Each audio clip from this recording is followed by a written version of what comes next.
बोले वृंदावन बिहारी लाल की जय। जय जय श्री राधे, जय जय श्री राधे। बोलो विष्णु भगवान की जय, बोलो सच्चिदानंद भगवान की जय।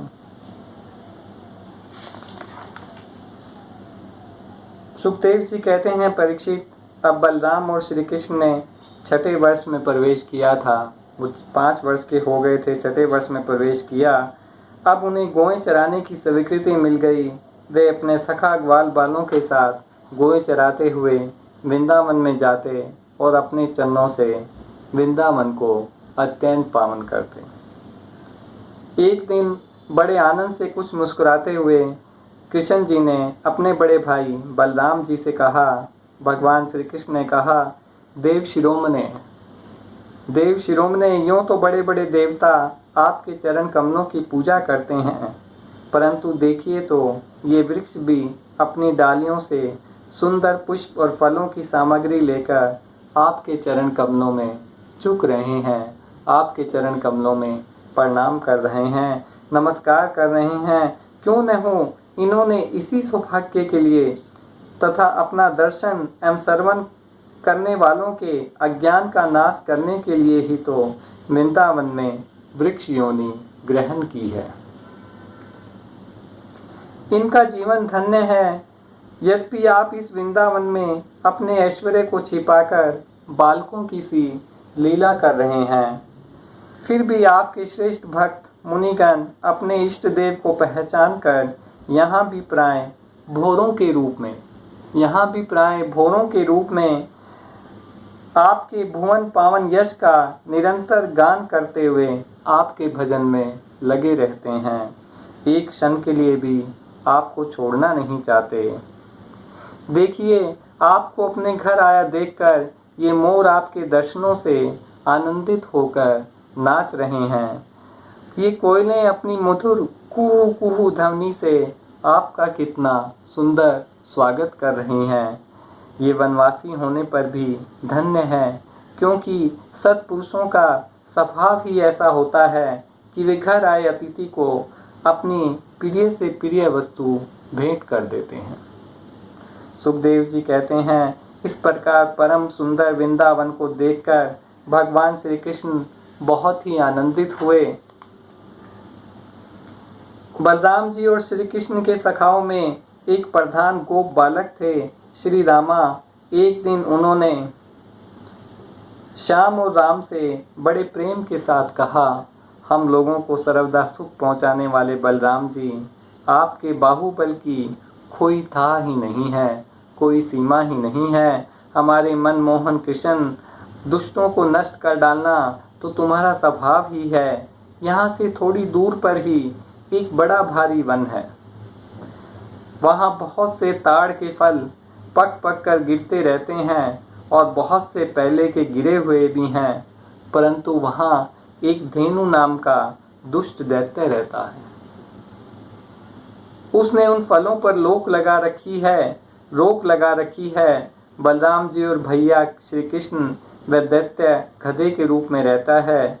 वह समय तो बड़ा बलवान है ही, उसके साथ और भी बहुत से उसी के समान बलवान दैत्य उसी वन में रहते हैं। उसके डर के मारे मनुष्य उनका सेवन नहीं करते, पशु पक्षी भी उस जंगल में नहीं जाते।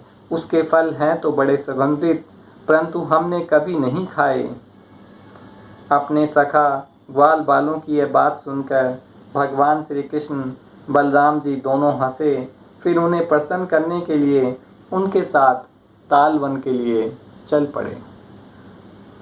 उस वन में पहुंचकर बलराम जी ने अपनी बाहों से उस ताड़ के पेड़ों को पकड़ लिया और मतवाली हाथी के बच्चे के समान उन्हें बड़े जोर से हिलाकर बहुत से फल नीचे गिरा दिए।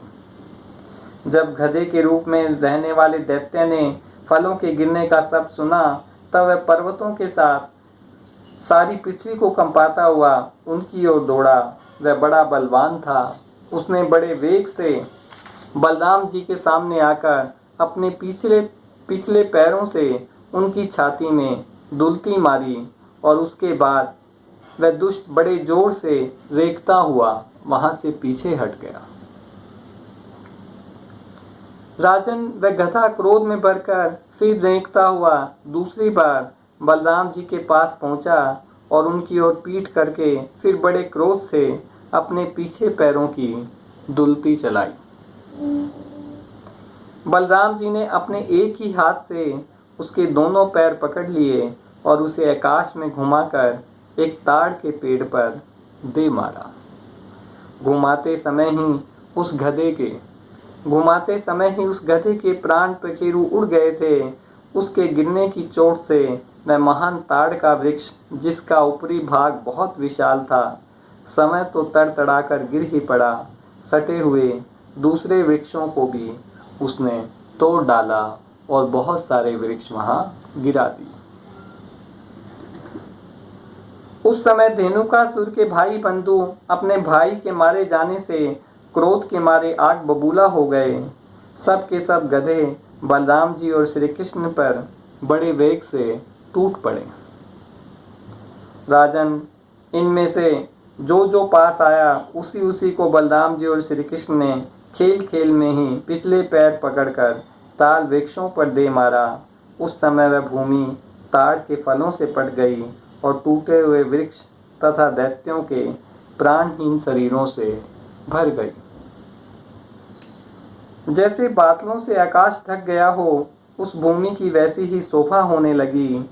बलराम जी और श्री कृष्ण जी की यह मंगलमयी लीला देखकर देवतागण उन पर फूल बरसाने लगे और बाजे बजा बजाकर स्तुति करने लगे।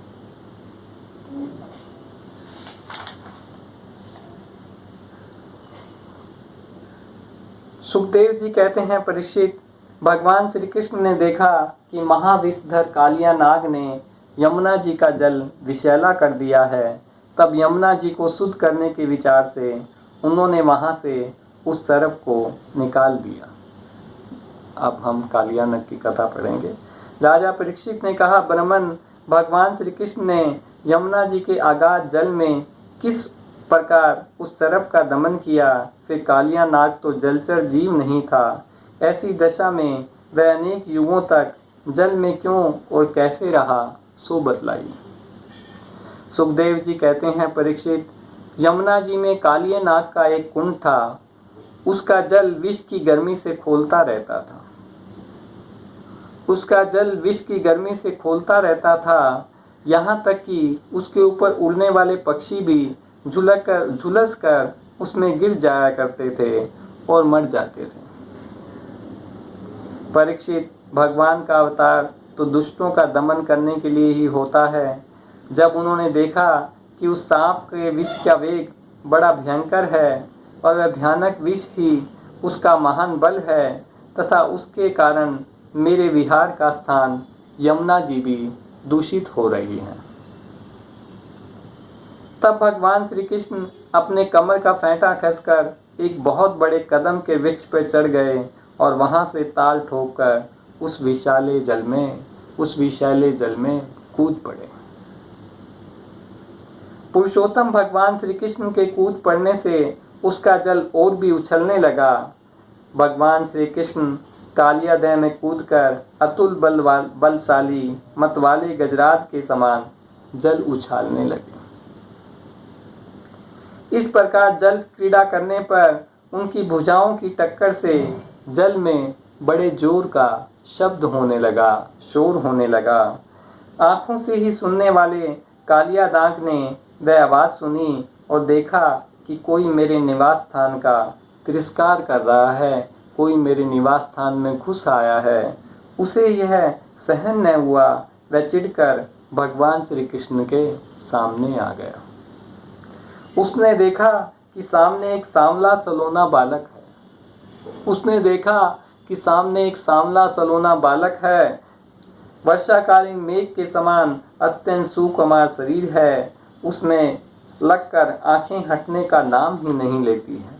उसके वक्षस्थल पर एक सुनहली रेखा, श्री वत्स का चिन्ह और वह पीले रंग का वस्त्र धारण किए हुए। इतना आकर्षक रूप होने पर भी जब कालिया नाग ने देखा कि बालक तनिक भी न डरकर इस विषैले जल में मौज से खेल रहा है, तब उसका क्रोध और भी बढ़ गया। उसने श्री कृष्ण को मर्म स्थानों में डसकर अपने शरीर के बंधन से उन्हें जकड़ लिया। भगवान श्री कृष्ण नागपाश में बंधकर निचेष्ट हो गए, अचेत हो गए। यह देखकर उनके प्यारे सखा ग्वाल बाल बहुत ही पीड़ित हुए तथा उसी समय दुख, पश्चाताप और भय से मूर्छित होकर पृथ्वी पर गिर पड़े।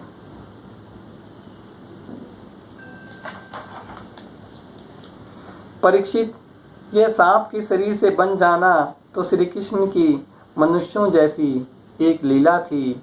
जब उन्होंने देखा कि व्रज के सभी लोग स्त्री और बच्चों के साथ मेरे लिए इस प्रकार अत्यंत दुखी हो रहे हैं और सचमुच मेरे सिवा इनका कोई दूसरा सहारा भी नहीं है। भगवान श्री कृष्ण जानते थे कि व्रज के वासियों का मेरे सिवा दूसरा कोई सहारा भी नहीं है। तब वे एक मुहूर्त तक सर्प के बंधन में बंद रहकर बाहर निकल आए। भगवान श्री कृष्ण ने उस समय अपना शरीर फुलाकर खूब मोटा कर लिया। इससे सांप का शरीर टूटने लगा। वह अपना नागपाश छोड़कर अलग खड़ा हो गया और क्रोध से आग बबूला होकर अपने फन ऊंचा करके फुफकार मारने लगा। घात मिलते ही श्री कृष्ण पर चोट करने के लिए वह उनकी ओर टकटकी लगाकर देखने लगा। अपने वाहन गुरुड़ के समान भगवान श्री कृष्ण उसके साथ खेलते हुए पैंतरा बदलने लगे और वह सांप भी उन पर चोट करने का दाव देखता हुआ पैंतरा बदलने लगा। इस प्रकार पैंतरा बदलते बदलते उसका बल क्षीण हो गया। तब भगवान श्री कृष्ण ने उसके बड़े बड़े सिरों को तनिक दबा दिया और उछलकर उन पर सवार हो गए। कालिया नाग के मस्तक पर बहुत सी लाल लाल मणियां थी। भगवान के प्यारे भक्त गंधर्व, सिद्ध, देवता, चारण और देवांगनाओं ने जब देखा कि भगवान नृत्य करना चाहते हैं, तब वे बड़े प्रेम से मृदंग, ढोल, नगारे आदि बाजे बजाते हुए, सुंदर सुंदर गीत गाते हुए, पुष्पों की वर्षा करते हुए, अपने को निछावर करते हुए भेंटें ले लेकर उसी समय भगवान के पास आ पहुंचे। कालिया नाग के 100 सिर थे। कालिया नाग के 100 सिर थे।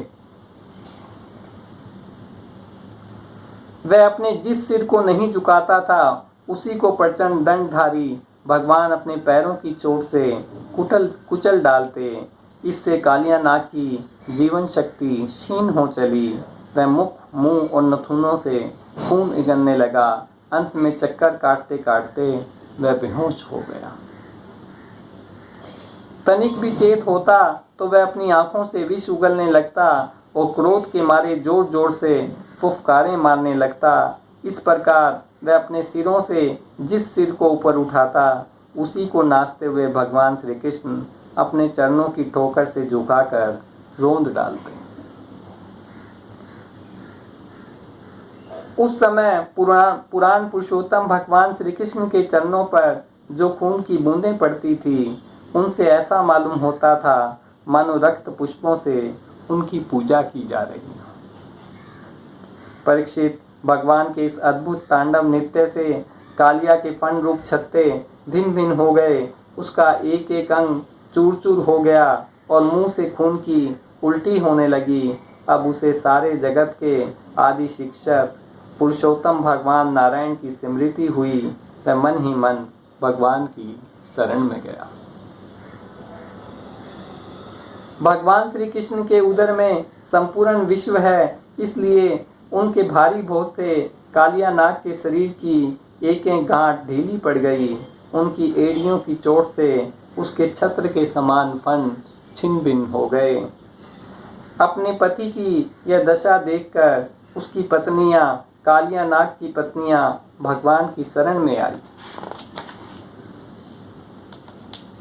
भगवान श्री कृष्ण को शरणागत वत्सल जानकर अपने अपराधी पति को छुड़ाने की इच्छा से उन्होंने उनकी शरण ग्रहण की, भगवान की स्तुति की। नाग पत्नियों ने कहा, प्रभु आपका यह अवतार ही दुष्टों को दंड देने के लिए हुआ है, इसलिए इस अपराधी को दंड देना सर्वथा उचित ही है।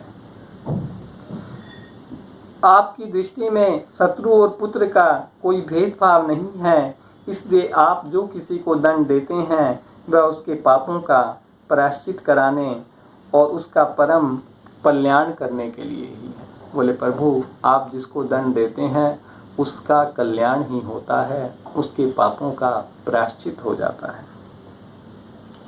आपने हम लोगों पर यह बड़ा ही अनुग्रह किया, यह तो आपकी कृपा प्रसाद ही है, क्योंकि आप जो दुष्टों को दंड देते हैं उससे उनके सारे पाप नष्ट हो जाते हैं।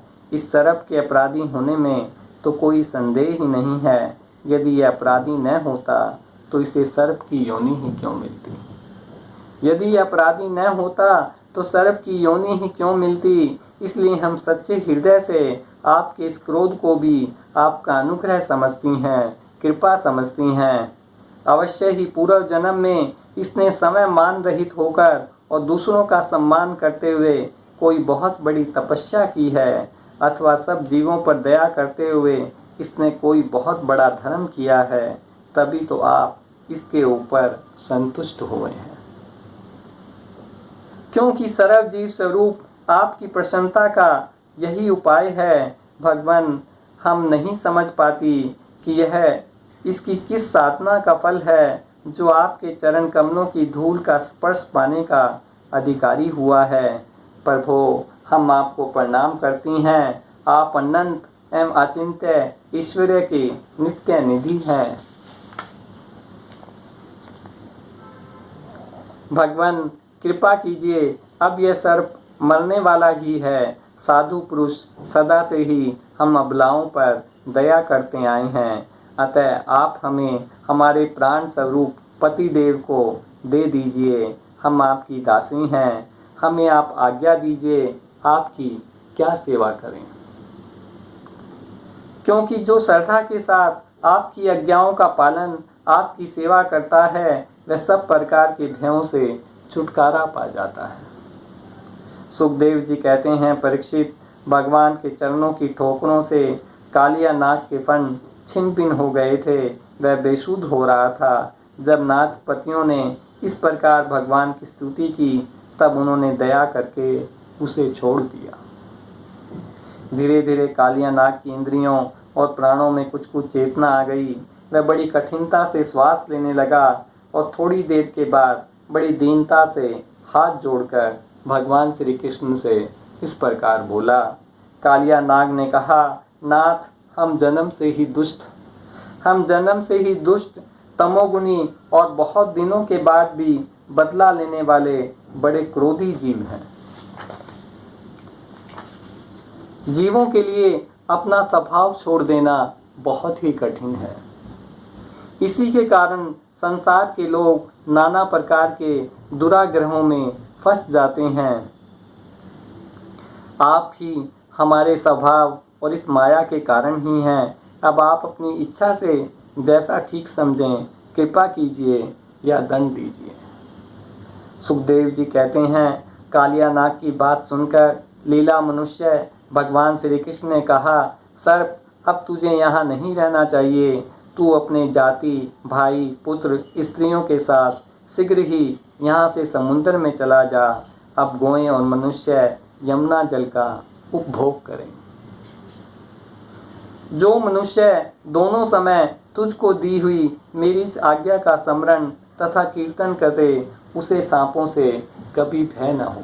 बोले, जो मेरी इस आज्ञा का स्मरण करेगा उसे कभी सांपों से भय नहीं होगा। मैंने इस कालिया दह में क्रीड़ा की है, इसलिए जो पुरुष इसमें स्नान करके जल से देवता और पितरों का तर्पण करेगा एवं उपवास करके मेरा स्मरण करता हुआ मेरी पूजा करेगा, वह सब पापों से मुक्त हो जाएगा।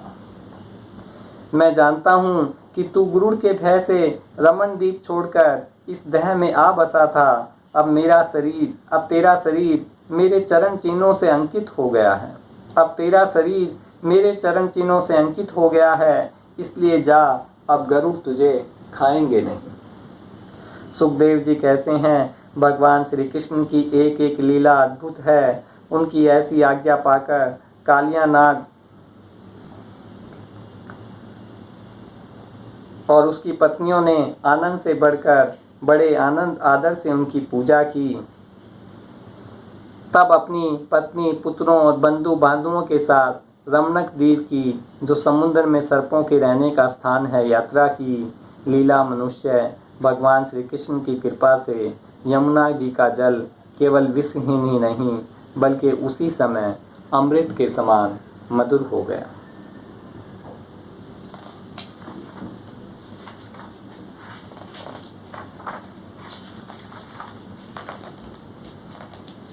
एक दिन जब बलराम और श्री कृष्ण ग्वाल बालों के साथ उस वन में गोएं चरा रहे थे, तब ग्वाल के वेश में प्रलंब नाम का एक असुर आया।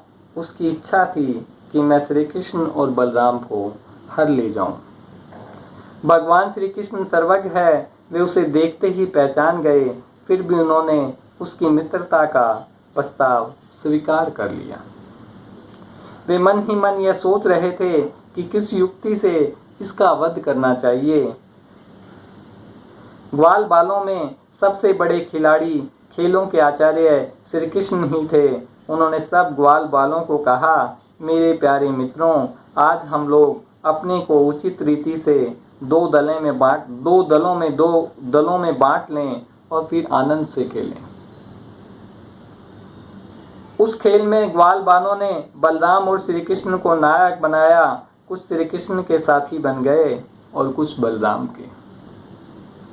परीक्षित, एक बार बलराम जी के दल वाले श्री दामा, वृषभ आदि ग्वाल बालों ने खेल में बाजी मार ली। तब श्री कृष्ण आदि उन्हें अपनी पीठ पर चढ़ाकर ढोने लगे। खेल यही था कि एक जन दूसरे को पीठ पर चढ़ाकर वहां तक, दूर तक लेके जाएगा। हारे हुए श्री कृष्ण ने श्री दामा को अपनी पीठ पर चढ़ाया, भद्रदैन ने वृषभ को और प्रलंब ने बलराम जी को पीठ पर चढ़ा लिया। दानव पुंगल प्रलंब ने देखा कि श्री कृष्ण तो बड़े बलवान हैं, उन्हें मैं नहीं हरा सकूंगा, अतः वह उन्हीं के पक्ष में हो गया और बलराम जी को लेकर फुर्ती से भाग चला और पीठ से उतारने के लिए जो स्थान नियत था उससे आगे निकल गया।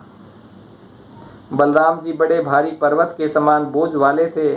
उनको लेकर प्रमलासुर दूर तक न जा सका। उसकी चाल रुक गई। तब उसने अपना स्वाभाविक दैत्य रूप धारण कर लिया। उस भयानक दैत्य को बड़े वेग से आकाश में जाते हुए देख पहले तो बलराम जी कुछ घबरा से गए, परंतु दूसरे ही क्षण में अपने स्वरूप की याद आते ही उनका भय जाता रहा। उस समय जैसे इंद्र ने पर्वतों पर वज्र चलाया था, वैसे ही उन्होंने क्रोध करके उसके सिर पर एक जोर से घूंसा मारा।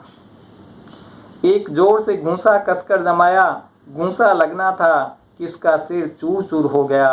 वह मुंह से खून निकलने लगा।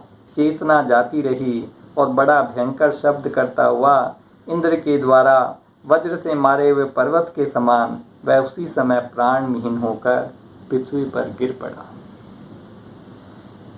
बलराम जी परम शक्तिशाली थे। जब ग्वाल बालों ने देखा कि उन्होंने प्रम्बलासुर को मार डाला, तब उनके आश्चर्य की सीमा नहीं रही। वे बार बार करने लगे।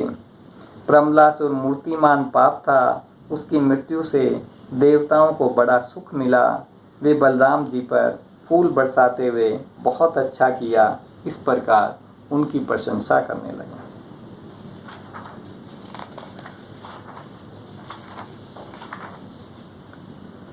सुखदेव जी कहते हैं, परीक्षित, शरद ऋतु के कारण वह वन बड़ा सुंदर हो रहा था। जल निर्मल था। जलाशयों में खिले हुए कमलों की सुगंध से सुनकर वायु मंद मंद चल रही थी।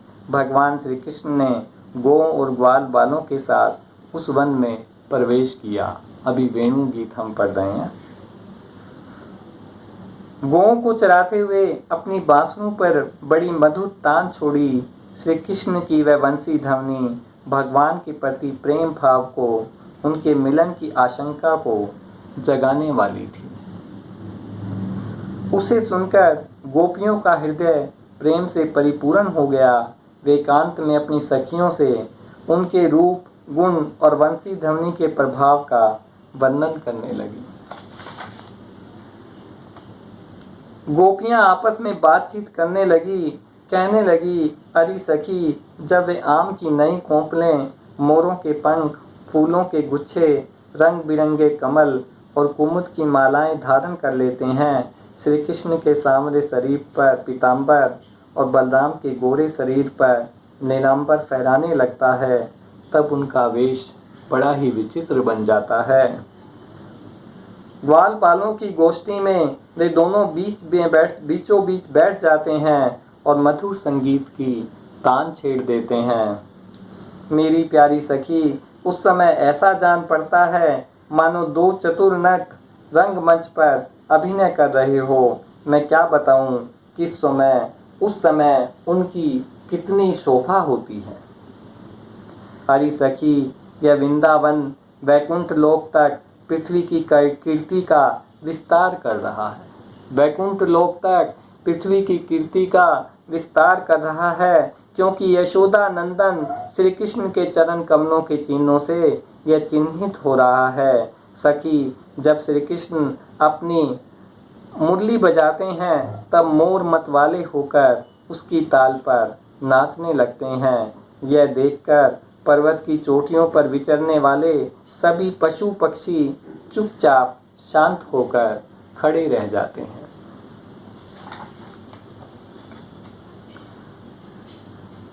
अरे सखी, तुम देवियों की बात क्या कह रही हो? इन गौओं को नहीं देखती? जब हमारे कृष्ण प्यारे अपने मुख से बांसुरी में स्वर भरते हैं और गौएं उनका मधुर संगीत सुनती है, तब ये अपने दोनों कानों के दोने संभाल लेती है। अपने दोनों कानों के दोने संभाल लेती हैं, खड़ी कर लेती है, मानो उनसे अमृत पी रही हों। इस प्रकार उस संगीत का रस लेने लगती हैं। ऐसा क्यों होता है सखी? अपने ही नेत्रों के द्वार से श्याम सुंदर को हृदय में ले जाकर वे उन्हें वहीं विराजमान कर देती हैं और मन ही मन उनका आलिंगन करती है। देखती नहीं हो, उनके नेत्रों से आनंद के आंसू छलकने लगते हैं और उनके बछड़ों की तो दशा ही निराली हो जाती है। बछड़ों की तो दशा ही निराली हो जाती है। यद्यपि गायों के थनों से अपने आप दूध छरता रहता है, वे जब दूध पीते पीते अचानक ही बंसी की ध्वनि सुनते हैं। बोले, जब बछड़े दूध पीते पीते अचानक ही बंसी की ध्वनि सुनते हैं, तब मुंह में लिया हुआ दूध का घूंट न उगल पाते हैं न निगल पाते हैं। बोले, बंसी की धुनी में बछड़े भी बेसुध हो जाते हैं। वे दूध का लिया हुआ घूंट न उगल पाते हैं, निगल पाते हैं। उनके हृदय में भी होता है भगवान का संस्पर्श और नेत्रों में छलकते होते हैं आनंद के आंसू। उनके हृदय में होता है भगवान का स्पर्श और नेत्रों में छलकते होते हैं आनंद के आंसू। वे ज्यों के ज्यों ठिठके रह जाते हैं। अरे सखी, गोएं बछड़े तो हमारे घर की वस्तु है, उनकी बात तो जाने ही दो। उनकी बात तो जाने ही दो। वृंदावन के पक्षियों को तुम नहीं देखती हो, उन्हें पक्षी कहना ही भूल है। सच पूछो तो उनमें से अधिकांश बड़े बड़े ऋषि मुनि हैं। उनमें से अधिकांश बड़े बड़े ऋषि मुनि हैं। वे वृंदावन के सुंदर सुंदर वृक्षों की नई और मनोहर कोंपलें वाली डालियों पर चुपचाप बैठ जाते हैं और आंखें बंद नहीं करते। निर्मेश टकटकी लगाकर श्री कृष्ण की रूप माधुरी तथा प्यार भरी चितवन देख देख कर निहाल होते रहते हैं तथा कानों से अन्य सब प्रकार के शब्दों को छोड़कर केवल उन्हीं की मोहिनी वाणी और वंशी का त्रिभुवन संगीत सुनते रहते हैं। मेरी प्यारी सखी, उनका जीवन कितना धन्य है। बोले, वृंदावन में रहने वाली गौओं का, बछड़ों का, पशु पक्षियों का जीवन कितना धन्य है जो कि वे मधुर संगीत भगवान श्री कृष्ण की बंसी की धुन सुनते रहते हैं। अरे गोपियों ये गिरिराज गोवर्धन, अरे गोपियों ये गिरिराज गोवर्धन तो भगवान के भक्तों में बहुत ही श्रेष्ठ है। धन्य है इसके भाग्य। देखती नहीं हो हमारे प्राण वल्लभ श्री कृष्ण और नैने भेराम बलराम के चरण कमलों का स्पर्श प्राप्त करके ये कितना आनंदित रहता है। इसके भाग्य की सराहना कौन करे। यह तो उन दोनों का ग्वाल बालों और गौओं का बड़ा ही सत्कार करता है। स्नान पान के लिए झरनों का जल देता है। गौओं के लिए सुंदर हरी हरी घास प्रस्तुत करता है। विश्राम करने के लिए कंदराएं और खाने के लिए कंदमूल फूल देता है। वास्तव में यह धन्य है। वृंदावन प्रेक्षित वृंदावन बिहारी श्री कृष्ण की ऐसी एक नहीं अनेक लीलाएं हैं। ऐसी एक नहीं अनेक लीलाएं हैं। गोपियां प्रतिदिन आपस में उनका वर्णन करती और तन्मय हो जाती है। भगवान की लीलाएं उनके हृदय में स्फुरित होने लगती है। बोलो सच्चिदानंद भगवान की जय। बोलो विष्णु भगवान की जय। बोलो वृंदावन बिहारी लाल